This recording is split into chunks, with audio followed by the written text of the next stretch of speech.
Hey guys, it's Wei.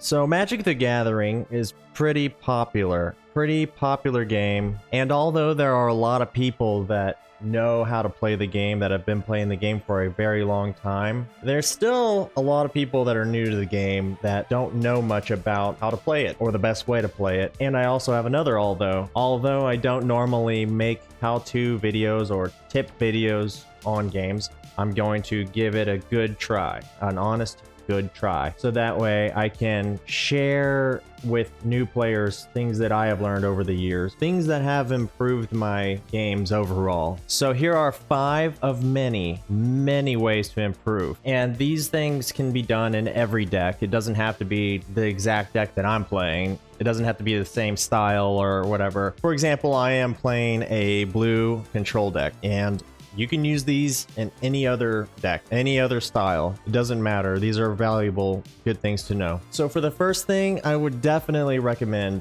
your opening hand to have at least 3 mana in it. Now, depending on how low the mana cost is in your deck, you can probably get away with 2, but I think 3 is the safest. If you only have 1 land, you better mulligan. You better sacrifice some cards to get some land, because you're going to be sitting there not able to do anything for a while, and that could cost you the game easily. They'll get a head start on you, and then you won't be able to catch up. Boom.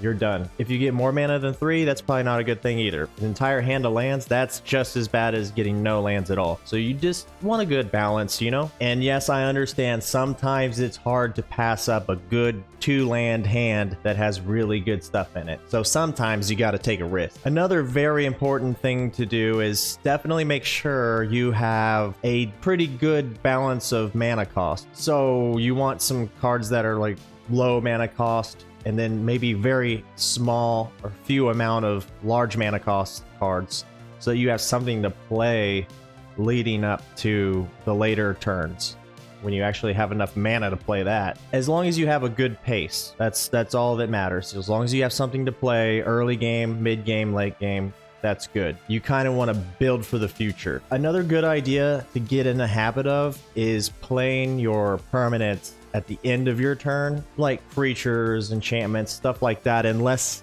you really have to play that stuff at the beginning of the turn, which can definitely happen. The reason for that is during your turn, when you're casting things, your opponent might be able to react to that if they have open mana. So you want to first attack, get most of the damage out, see if they react to it. Then that way it gives them a chance to blow their mana on something. Then at the end of your turn, after you did your thing, you can put down your permanents or, you know, your creatures, stuff like that. It just reduces the chances of that permanent being countered or destroyed. It can still happen, obviously. This is the game of anything can happen, you know? There's no point of playing a creature at the beginning of your turn because you can't even attack with it. So the only reason you would play a creature at the beginning of the turn is if you benefited greatly from it coming out, like an entering the battlefield ability, or it buffs everything that's already out. There's certain reasons that you would do that, but most of the time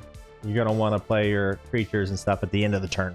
Another good thing to do is play your instants at the end of your opponent's turn if you can. And also you kind of want to keep mana left over at the end of your turn for instants, because you never know when you're going to need it. But if you have cards that draw you cards and all that stuff as instants, you definitely want to play that at the very end of your opponent's turn. Even though it's very tempting to play those cards on your turn and your opponent's turn, you want to try to save those for the end, because you don't know what they're going to do and your opponent needs to get that mystery. Your opponent needs to be curious. You want to keep your opponent curious of what you have in your hand. They see you have untapped mana, they see you have a card in your hand, they're going to be a little bit nervous sometimes depending on what kind of deck you're playing. If you're playing blue, you can counter their stuff. If you're playing black, you can destroy their stuff. You want to just hold your cards to the end of their turn and then pop it out right before you untap all your mana. And one more thing, I think it's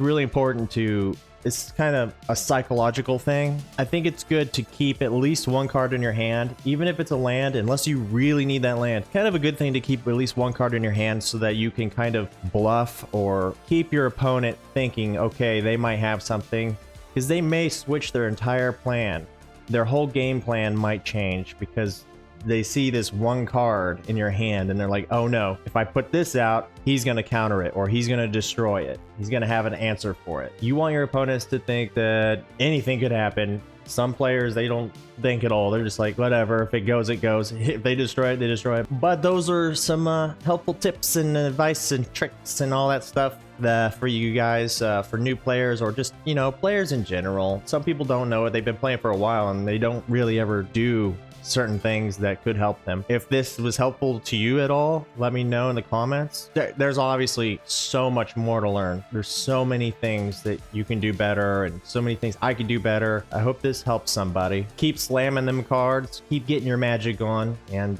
holler at you later. Love y'all. Way hey out!